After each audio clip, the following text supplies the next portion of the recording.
kudzimura moto ndega. Saka pandatowo preventa kuti usaende uko. Vandaisa mwapo, vanda kugamura pakuenda uko. Pasara uyu kuenda kuseri kwemakomo. Vanhu vazhinji vangouya vachingoti moto. Kanza watenda ndikati ngatiudzimurei. Vamwe vamhanyira kumisha yavo. Saka daudzimura uyu manje. Panofanira anga paine munhu abatidza moto iwoyo. Achibva kumutundurira achienda kugomoko. Bosi pataona moto isusu kumusoro. Hatina kutomboona munhu anga achikwira nekumusoro. Achibva kuwedza uko achiuya kuno kwamutundurundu. Which means munhu abatidza moto vangodzika uko. Saka ngatimboita zvekudzimura mheno kuti. Saka kana uchidzimura manje. Unotaimira paunenge wati mho. Ukasvika padombo uchitanga kurova. Sezvandava kuita izvo. Ndimboisa foni mumuti. Nekuchekera pamusasa panapa. Kombodzimura to dai foni ikasadonha.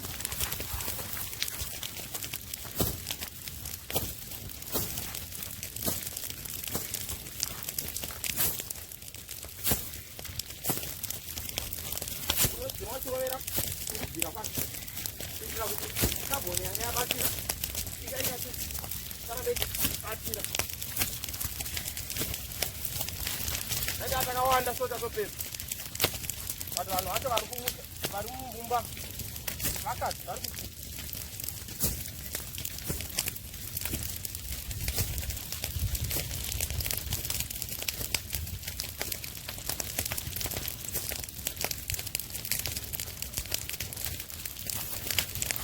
even ndiri one tofanira kudzimura moto but hatifanira kusvikira pakuzodzimura moto like this. Tofanira usabatidze moto zvigusani zvefodya. Uye kana uida kubatidza moto vanoona nezvemoto vehurumende vanoti tanga waudza vecommunity. Moona strategic way yekuita sekubatidza nawo moto nekuzodzimura. Saka muri kuona apa panenge wakuririma. Saka unombomira woenda kure. Kana waenda kure ukaona pauda kunoita down wombo watanga kuita kurova but uchirovera uchiendesa dota racho kuti kuri kubva moto iwoyo. Ndo carbon inenge yatobatira moto. Saka pakafanana neparuware pana. Ukaona wasvika paruware womba wa-attack. Wozonenge usina carbon yakawanda yekuita so. Ndikuedza kuda kuudzimura kuti usaende kugomo rewedza uko. Wozi minda yese inogona 7 km ichienda. Ngatirege kustarta moto. Weather is a pace setter in a lot of positive things. But ngaite a pace setter pakungozika nokudi nekubatidza moto. In COVID-19, weather was a slave to rules and regulation in curbing COVID-19. Weather is a very peaceful country. Saka moto uyu takutouchaimira kuti kana wapisa pesa apo wasvika apo ndovadaurovera ipapa. Maybe ndogona kuucontrola but kuenda kugomo ndatoucontrola because ndanopisa pamberi ndobva ndava ndatanga kurova ndichidai uri mudiki ndichikwanisa kuumanaja ine zvavakudzokera nekoko.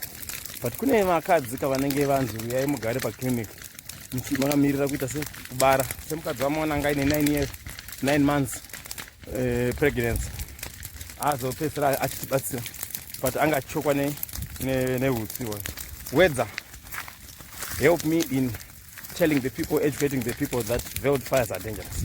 I think maona video ndatora kumusoro yedendere shiri yabhururuka ikabuda imomo ndira kuti mami nemazaifu namanywana achaita atobhururuka.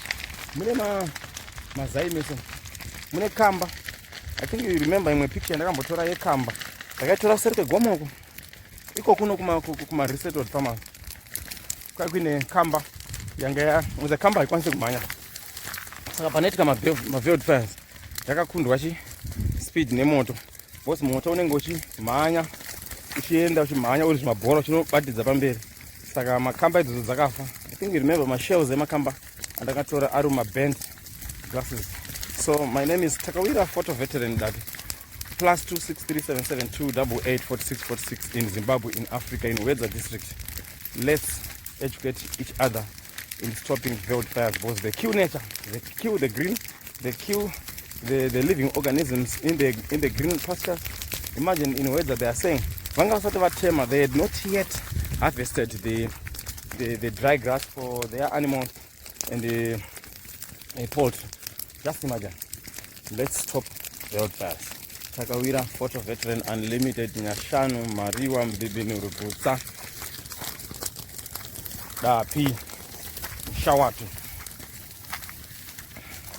This is very dangerous.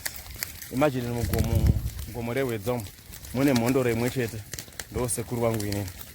Saka muone kwamuchiririma moto. Zvindifadze manje.